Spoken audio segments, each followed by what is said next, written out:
শুভেচ্ছা, স্বাগত সন্ধ্যার মাছরাঙা সংবাদে। আপনাদের সঙ্গে আছি আমি ফারহানা পারভিন। শুরুতে জানিয়ে দিচ্ছি গার্ডিয়ান লাইফ ইন্স্যুরেন্স সংবাদ শিরোনাম। মানবতা বিরোধী অপরাধের পৃথক ৩ মামলায় ১৫ সেনা কর্মকর্তাকে কারাগারে পাঠিয়েছে আন্তর্জাতিক অপরাধ ট্রাইব্যুনাল। আজ আদালতে হাজির হবার পর গ্রেফতার দেখিয়ে তাদের পাঠানো হয়েছে ঢাকা সেনানিবাসের সাব জেলে। আইন অনুযায়ী তাদের চাকরিচ্যুত হওয়ার কথা বলেছেন চিফ প্রসিকিউটর। তবে আসামি পক্ষের আইনজীবীর দাবি, চাকরির বিষয়টি তাদের জন্য প্রযোজ্য নয়। প্রধান উপদেষ্টার সঙ্গে বৈঠকে নির্বাচন কমিশনের নিরপেক্ষতা নিয়ে প্রশ্ন তুলেছে জাতীয় নাগরিক পার্টি। বৈঠক শেষে সংবাদ সম্মেলনে কমিশন পুনর্গঠনের দাবি জানান দলের আহ্বায়ক নাহিদ ইসলাম। জুলাই সনদ বাস্তবায়নে সংবিধান আদেশ জারি এবং আইনি ভিত্তির পরই তারা এতে সই করবে বলেও জানিয়েছে দলটি। এখন বৈঠক চলছে জামায়াতে ইসলামীর সঙ্গে। সচেতনতামূলক নানা আয়োজনের মধ্য দিয়ে প্রতি বছরের মতো আজও পালিত হল জাতীয় নিরাপদ সড়ক দিবস। নিরাপত্তা নিশ্চিতে নানামুখী পদক্ষেপের পরও সড়কে নেই শৃঙ্খলা, বেপরোয়া গতিতে চলছে অটোরিকশা, বন্ধ হয়নি উল্টো পথে যান চলাচল, সচেতন হয়নি উদাসীন পথচারীরা এবং কঠোর হয়নি আইনের প্রয়োগ। সব মিলিয়ে খাত চলছে আগের মতোই। শুনছিলেন শিরোনাম, এবার বিস্তারিত। জুলাই আন্দোলনে হত্যা এবং শেখ হাসিনার আমলে গুম নির্যাতনের ৩ মামলায় ১৫ সেনা সদস্যকে কারাগারে পাঠিয়েছে আন্তর্জাতিক অপরাধ ট্রাইব্যুনাল। তাদেরকে ঢাকা সেনানিবাসের সাব জেলে রাখা হয়েছে। এর আগে ভোরে তাদের সবাইকে ট্রাইব্যুনালে হাজির করা হয়। তাদের আইনজীবী জানিয়েছেন, সেনা সদস্যরা আদালতে আত্মসমর্পণ করেছেন। বিচার ব্যবস্থার প্রতি শ্রদ্ধাশীল হওয়ায় সেনাবাহিনীকে ধন্যবাদ জানিয়েছেন চিফ প্রসিকিউটর। মমিতা জান্নাতের প্রতিবেদন। মানবতা বিরোধী অপরাধের ৩ মামলায় ১৫ সেনা কর্মকর্তাকে হাজির করা উপলক্ষে ভোর ৬টার আগে থেকেই পুরো ট্রাইব্যুনাল প্রাঙ্গণ নিরাপত্তার চাদরে ঢেকে ফেলা হয়। এ সময় পুলিশ, র্যাব, বিজিবি, এপিবিএন এর সদস্যদের উপস্থিতি ছিল চোখে পড়ার মতো। সকাল ৭টার কিছু পরে শীতাতপ নিয়ন্ত্রিত প্রিজন ভ্যানে ১৫ সেনা কর্মকর্তাকে ট্রাইব্যুনালে নেওয়া হয়। এদের মধ্যে একজন মেজর জেনারেল, ৬ জন ব্রিগেডিয়ার জেনারেল, কর্নেল ৪ জন, লেফটেন্যান্ট কর্নেল ৩ জন এবং মেজর ১ জন। এদের মধ্যে ১৪ জন কর্মরত এবং একজন অবসরকালীন ছুটিতে আছেন। সকাল ৮:৩০টার দিকে পৃথক ৩ মামলায় ১৫ সেনা কর্মকর্তাকে গ্রেফতার দেখিয়ে কারাগারে পাঠানোর নির্দেশ দেয় ট্রাইব্যুনাল ১, যার নেতৃত্বে ছিলেন বিচারপতি মোহাম্মদ গোলাম মর্তুজা মজুমদার। এসব মামলায় সাবেক বর্তমান ২৫ সেনা কর্মকর্তা সহ মোট ৩২ জন আসামি।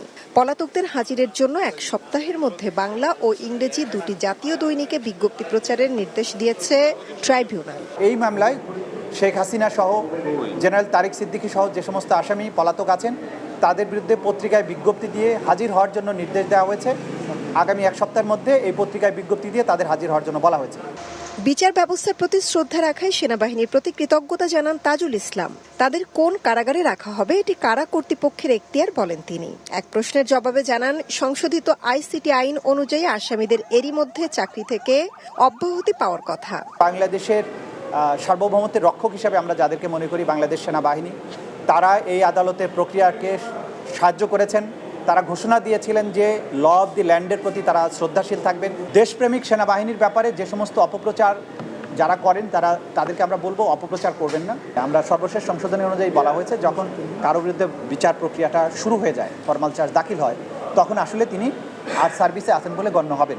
এটাই হচ্ছে আইনের ব্যাখ্যা। এদিকে আসামি পক্ষের আইনজীবী দাবি করেন, জুলাই অভ্যুত্থানে সংগঠিত অপরাধের প্রকৃত অপরাধীরা পালিয়েছে। সেনা সদস্যরা দেশপ্রেমিক বিধায় আত্মসমর্পণ করেছেন। এরই মধ্যে আসামিদের জামিন আবেদন করেছেন তিনি।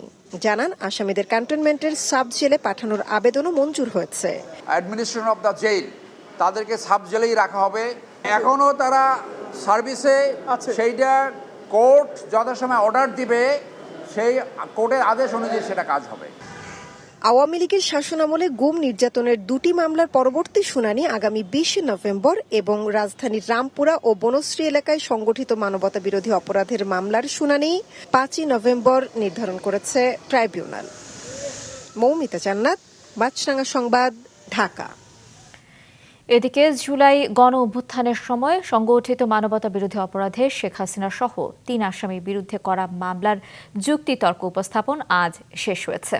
কবে রায় হবে আগামীকাল তা নির্ধারণের কথা রয়েছে। নির্বাচন কমিশন নিয়ে প্রধান উপদেষ্টার কাছে নিজেদের উদ্বেগ জানিয়েছে এনসিপি। বিকেলে প্রধান উপদেষ্টা ডক্টর ইউনূসের সঙ্গে সাক্ষাৎ শেষে সংবাদ সম্মেলনে এ কথা জানিয়েছেন দলটির আহ্বায়ক নাহিদ ইসলাম। বলেন, নির্বাচন কমিশন কিছু দলের প্রতি বিমাতা সুলভ আচরণ করছে। সুষ্ঠু নির্বাচনের জন্য নিরপেক্ষ নির্বাচন কমিশন দরকার। এজন্য কমিশন এই মুহূর্তে পুনর্গঠন করা জরুরি। তিনি আরও জানান, জুলাই সনদ বাস্তবায়নের সংবিধান আদেশ জারি এবং আইনি ভিত্তির পরই এনসিপি এতে সই করবে। আর এই সংবিধান আদেশ রাষ্ট্রপতি নয়, বরং ডক্টর ইউনূসকেই জারি করতে হবে। এর আগে বিকেল 5টায় প্রধান উপদেষ্টার সঙ্গে সাক্ষাৎ করতে যমুনায় যায় জাতীয় নাগরিক পার্টির 4 জনের প্রতিনিধি দল। আমরা ডক্টর মোহাম্মদ ইউনূস বা এই উপদেষ্টা পরিষদ আমরা মনে করি যে তারা সংস্কার বিচার প্রক্রিয়ার মাধ্যমে নির্বাচন করাটা তাদের দায়িত্ব। সেই কমিটমেন্ট নিয়েই তারা কিন্তু সরকার গঠন করেছে। তবে তাদের বিরুদ্ধে যে অভিযোগগুলো আছে সেই অভিযোগগুলো যাতে তারা বিবেচনা করে নিজেদেরকে পুনর্গঠন করে নেয়, উপদেষ্টা পরিষদের দক্ষতা যাতে বৃদ্ধি করা হয় সে বিষয়ে আমরা বলেছি যে আমরা নিবন্ধন পাওয়া থেকে শুরু করে এবং জাতীয় লীগ নামে যে আরেকটা দলকে নিবন্ধন দেওয়া হলো এবং শাপলা প্রতীক নিয়ে আমাদের সাথে কীরকম আচরণ করা হচ্ছে এবং ইশরাক হোসেনের মামলায় নির্বাচন কমিশনের যে অবস্থান ছিল এবং নির্বাচন কমিশন যে নিয়োগ কোন আগের আইনে যে নিয়োগ হয়েছে, ফলে পুরা প্রসেসে নির্বাচন কমিশনের যেই কার্যক্রম এবং প্রশ্নবিদ্ধ হয়েছে যে সেই বিষয়টা আমরা তুলে ধরেছি। নির্বাচন নিয়ে রাজনৈতিক সংলাপের অংশ হিসেবে প্রধান উপদেষ্টার সঙ্গে এখন বৈঠক করছে জামায়াতে ইসলামীর প্রতিনিধি দল। দলে রয়েছেন জামায়াতের নায়েবে আমির doctor Syed Abdullah Mohammad Taher, secretary general Mia Golam Parwar, সহকারী secretary general Maulana ATM Masum এবং রফিকুল ইসলাম খান।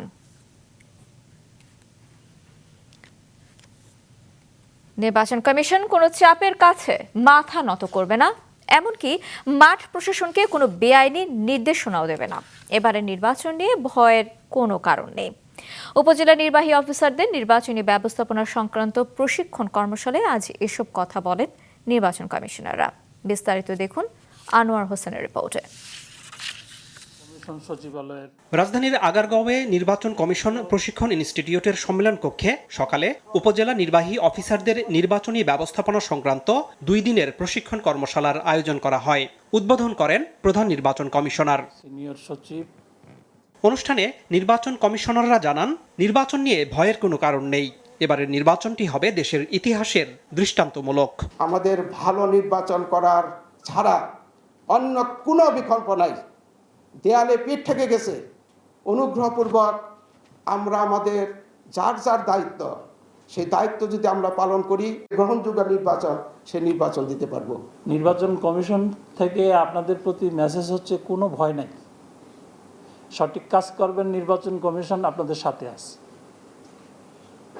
কিন্তু উদ্দেশ্যমূলকভাবে কোনো কাজ করলে কিন্তু সাংঘাতিক পেরেশানিতে পড়বেন। আগের নির্বাচনগুলা আমরা সবাই মিলে নষ্ট করেছি, ওইটা আমাদের পূর্বসূরীরা করেছেন। আমরা উত্তরসূরি হিসাবে সেটাকে রেকটিফাই করা আমাদের দায়িত্ব কর্তব্যের মধ্যে পড়ে, আমরা সেটাই করব। রাষ্ট্র এবং জাতি হিসাবে আমাদের ইতিহাসে সম্ভবত one of the most consequential election is this one. So আমরা এই গুরুত্বটা অনুধাবন করব। আমাদের সকল কাজ থাকলেও এটাকে প্রায়োরিটি কাজ হিসাবে নিয়ে আমরা যেন আমাদের দায়িত্বটা পালন করি মাঠ পর্যায়ে। নির্বাচন কমিশন কোনো চাপের কাছে মাথা নত করবে না উল্লেখ করে প্রধান নির্বাচন কমিশনার বলেন, মাঠ প্রশাসনকেও কোনো বেআইনি নির্দেশনাও দিবেন না তারা। নির্বাচন কমিশনও কিন্তু কারো কোনো অন্যায় চাপের কাছে নতি স্বীকার করবে না। কারণ আমরা আপনাদেরকে অন্যায় কোনো আদেশ দিব না, অন্যায় কোনো হুকুম দিব না। এইটা আপনারা ধরে রাখতে পারেন যে আইন প্রচলিত আছে রিলেভেন্ট টু দ্য ইলেকশন, সেই আইন অনুযায়ী আমাদের নির্দেশনা যাবে এবং আপনারা সেটা সেইভাবে পালন করবেন। 16 নভেম্বর প্রবাসী ভোটারদের জন্য উন্মুক্ত হবে অ্যাপ, যাতে রেজিস্ট্রেশন করে ভোট দিতে পারবেন তারা। আমরা যারা চাকরি করি। আনোয়ার হোসেন, মাছরাঙা সংবাদ, ঢাকা। জাতীয় নিরাপদ সড়ক দিবস আজ। নানা কর্মসূচিতে স্মরণ করা হচ্ছে সড়কে হারিয়ে যাওয়া হাজারো প্রাণের কথা। বিভিন্ন কর্মসূচিতে সচেতন হওয়ার কথা বলা হয়েছে, কিন্তু এই আহ্বান কতটা বাস্তবে রূপ নেয়? মীর মঞ্জুরুল হোসেনের ক্যামেরায় বিস্তারিত জানাচ্ছেন ফাহিয়ান হামিম। রাজধানীর অর্থনৈতিক কেন্দ্র মতিঝিল, যেখানে প্রতিদিন লাখো মানুষের পদচারণা, কিন্তু ব্যস্ত এই এলাকার সড়কগুলো হয়ে উঠেছে বিশৃঙ্খলার প্রতিচ্ছবি।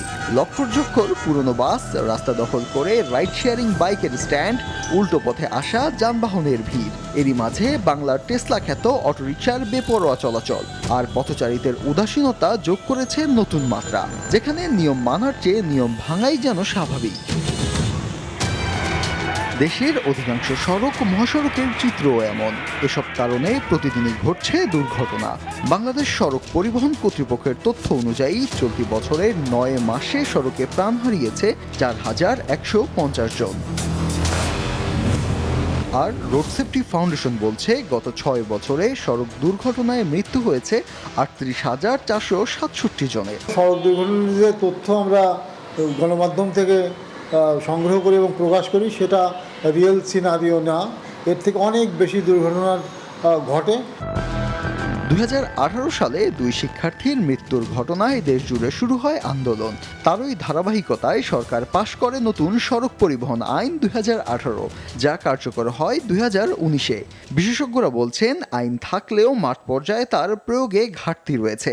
নিরাপদ সড়ক আসলে যাত্রীদের জন্য, চালকের জন্য বা যারা বৈধ চালক তাদের জন্য হওয়ার কথা ছিল, কিন্তু আমি মনে করি সড়ক এখন অনেকটাই নিরাপদ কাদের জন্য? অবৈধ চালক, অবৈধ যানবাহন, যাদের রেজিস্ট্রেশন নাই, তাদের জন্য কিন্তু এটা অনেকটা নিরাপদ, কারণ আপনার কোনো কাগজপত্র লাগছে না।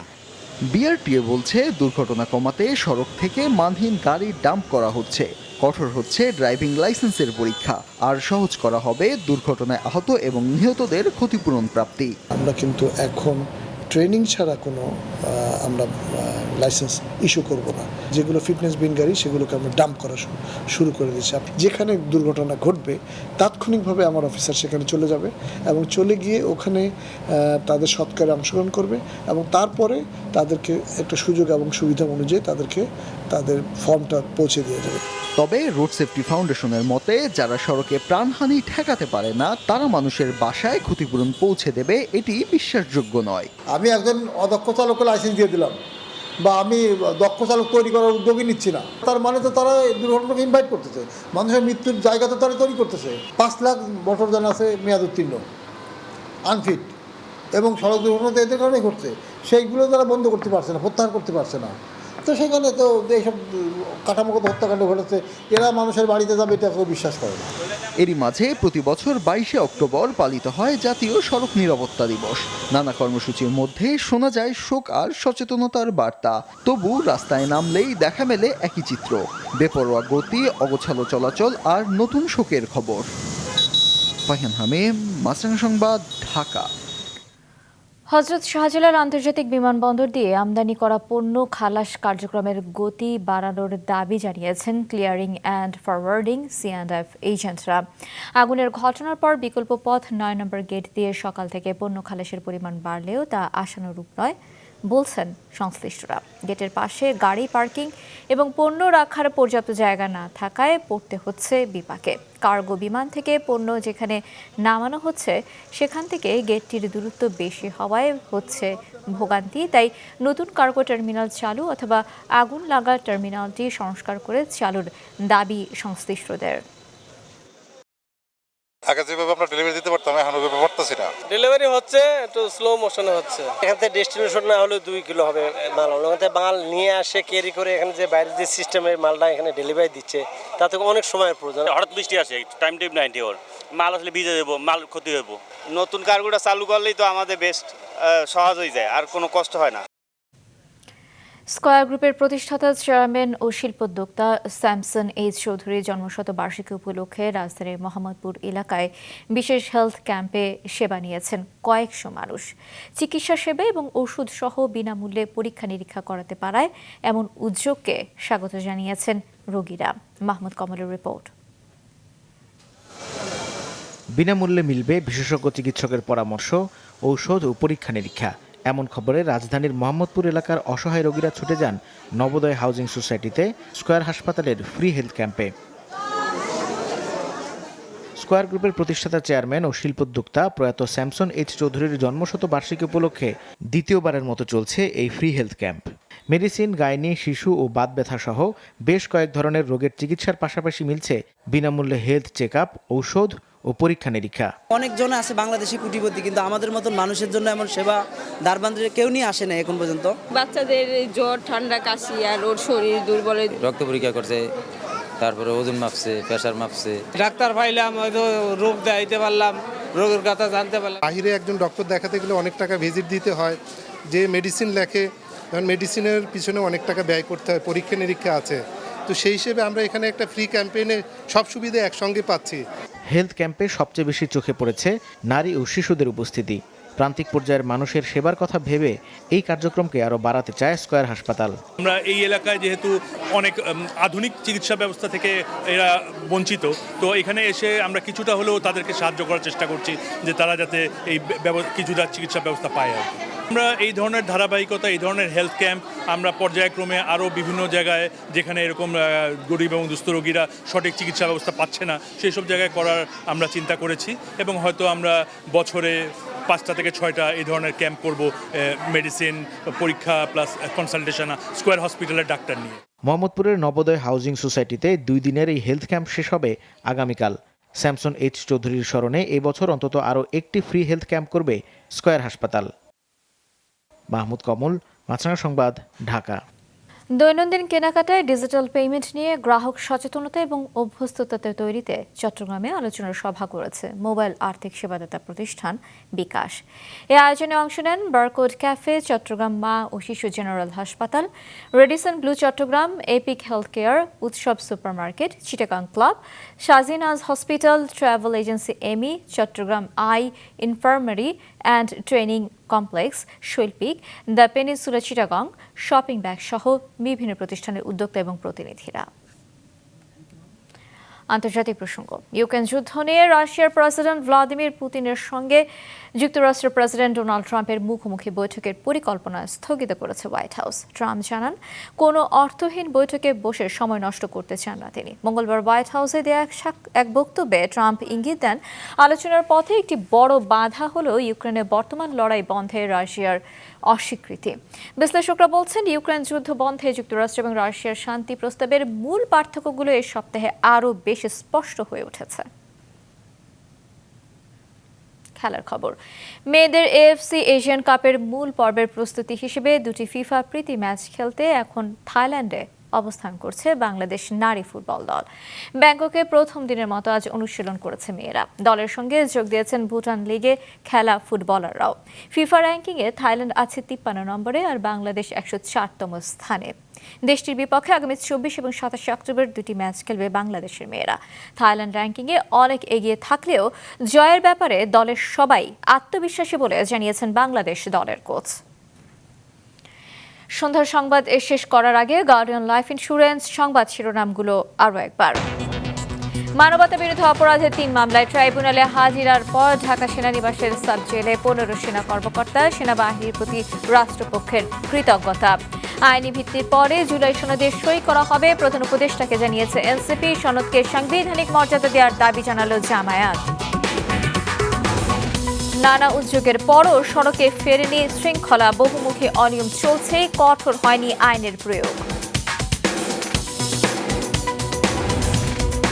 এ ছিল সন্ধ্যার সংবাদে। দর্শক, রাস্তায় ধুলো এবং ফুসফুসের ক্ষতির কারণ হতে পারে, তাই জীবাণু এবং ফুসফুসের সংক্রমণ থেকে সুরক্ষিত থাকতে ব্যবহার করুন ফেস মাস্ক। এতক্ষণ সঙ্গে থাকার জন্য ধন্যবাদ জানিয়ে আমি ফারহানা পারভিন শেষ করছি সন্ধ্যার মাছরাঙা সংবাদ। এই দিন এইভাবে।